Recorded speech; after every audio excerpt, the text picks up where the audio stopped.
Hello, my name is Alexander Williams and I'm a singer. I run the open mic night, the Dial-Up, which until this coronavirus crisis was meeting monthly at the Watford Palace Theatre, and I'm also a local writer. I've written 3 books which I want to talk to you about today in celebration of the Reading Agency's World Book Night.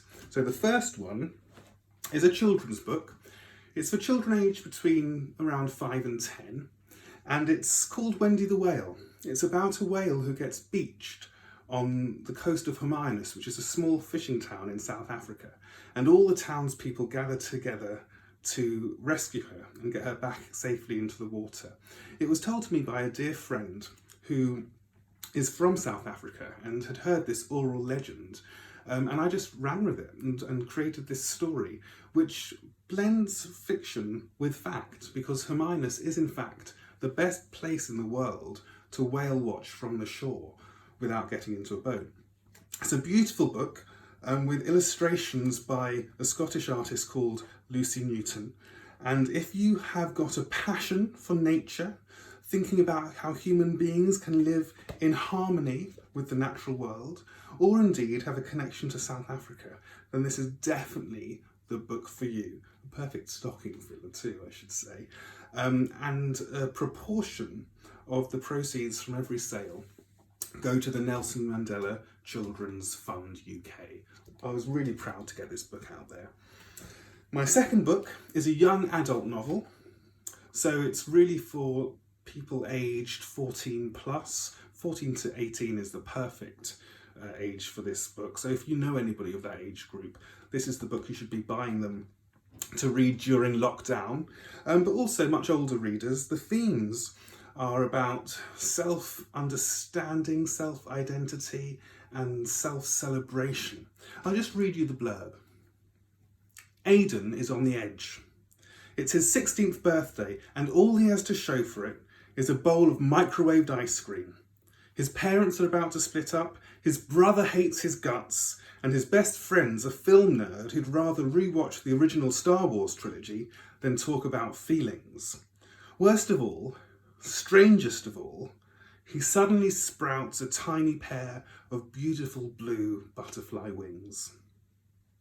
Desperate to hide his fast-growing wings from the school bullies, who already think he's a freak, Aidan is shocked when football captain James notices them and reveals he has them too. Together, they embark on a wild and wonderful adventure, soaring through the air to the secret world of the Asphodel Meadows. There, Aidan realises his feelings for James are far more than just friendship. But what exactly are they? And does James feel the same way? A brilliant book, and I hope a worthy collection to the growing number of books on the LGBT theme on library shelves across the country, and hopefully your own shelves soon too.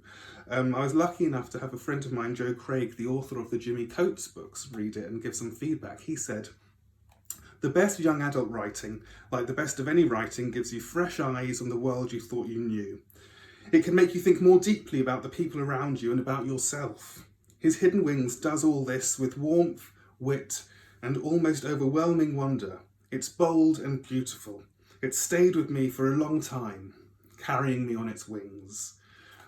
Thank you, Jimmy. Thank you, Joe, for saying such kind words.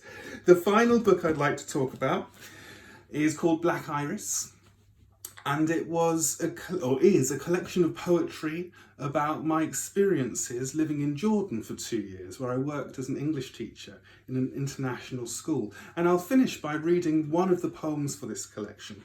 If you fancy any of these books, please do pop along to my website, thedialup.blogspot.com. You'll find a link to all of these books so that you can read sections of them or buy your own copy if you'd like to. If you're on Facebook, put the Dial-Up in your search box and my open mic night will come up. So please do click like on that. And once lockdown is lifted, I hope you'll come along and say hello in person at one of our Dial-Up events. But we'll finish with this poem, Magluba. Feet dimple-dipped in the cool running water of the wooded rapid river near Iraq Alamir. They picnic happily on plastic tables and chairs, flipping the cooking pot over and tapping its base, now its top, till out pours a feast. Everyone who eats is welcome. Lamb mansaf is the national dish, but magluba also holds an honoured place. Both meals prepared for family, not guests.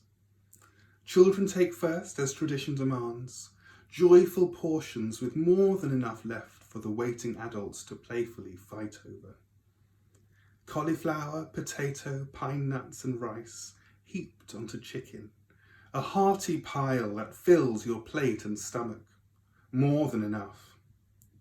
Laughter is the compulsory dish. The old feel young. The young feel full. The full feel happy. The happy smile. Stay well.